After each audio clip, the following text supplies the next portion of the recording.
Hello, today I'm going to do example 3 from section 8-4. A sporting goods manufacturer claims that the variance of the strengths of a certain fishing line is 15.9. A random sample of 15 fishing line spools has a variance of 21.8. At alpha equals 0.15, is there enough evidence to reject the manufacturer's claim? Assume the population is normally distributed. Since we are testing a variance, we're going to try to do a chi-squared test. Chi-squared test has two requirements. We need a random sample and a population that's normally distributed. So we meet both requirements in this example. Next, we want to identify our hypotheses.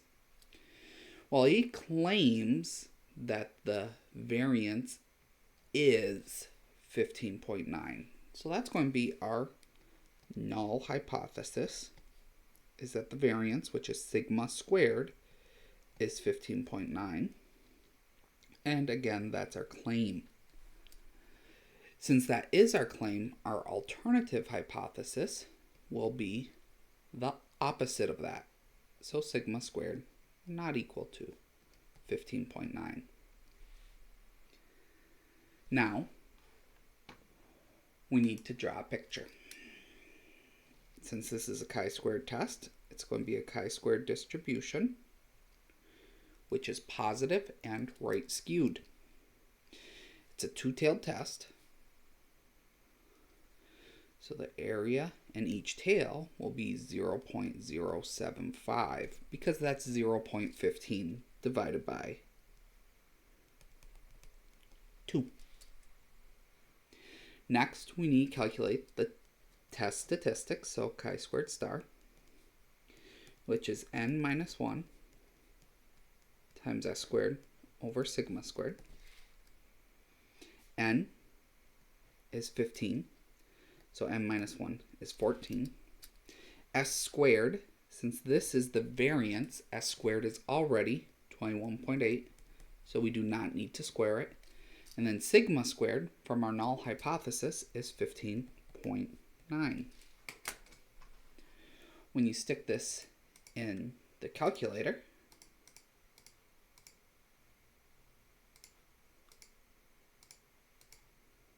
you get a test statistic of 19.19. For this problem, I am going to do a p-value method. So the p-value method is where you calculate the area to the left or right of the test statistic. For a two-tailed test, because it could be left or right, you choose the area that's less than 50%. So if you calculate the area to the left and it's more than 50%, you need the area to the right. And if you calculate the area to the right and it's more than 50%, you need the area to the left. Unlike with the Z and T tests, this really is a guess and check method. So I am going to calculate the area to the left of 19.19. To do this, I'm going to draw an additional picture to kind of help illustrate what's going on. We have a test statistic of 19.19. I don't really know where it is. I'm going to guess it's right there. I want to calculate the area to the left of it. To calculate the area, we're going to use chi-squared CDF. To do chi-squared CDF, you need a lower bound. Well, the lower bound of this area, because we're positive only, is 0. And the upper bound is the cutoff value, 19.19, and you need the degrees of freedom, which is n minus 1 or 14. When you stick that in your calculator,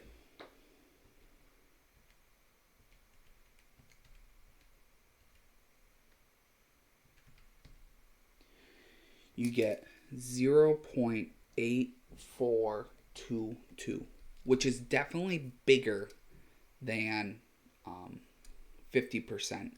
So we actually needed the area to the right. So this was an incorrect picture, And what we really needed was this picture, the area to the right. Well, now instead of doing chi-squared again, though, this will just equal 1 minus 0.8422.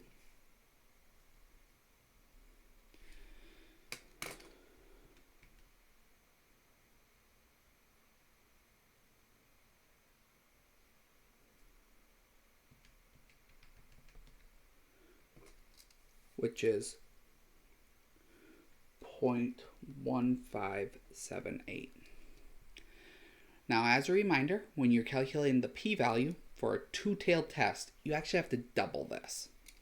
So I'm going to multiply that by 2, and that will be our p-value.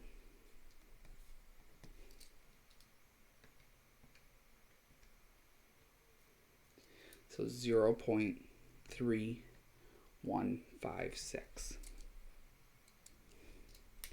Now that we have the p-value, we can make our decision. Since the p-value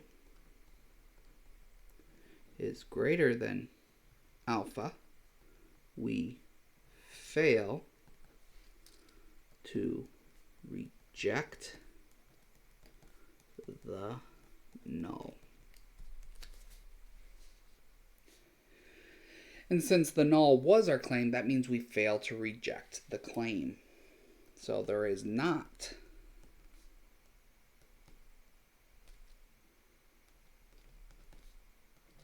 enough evidence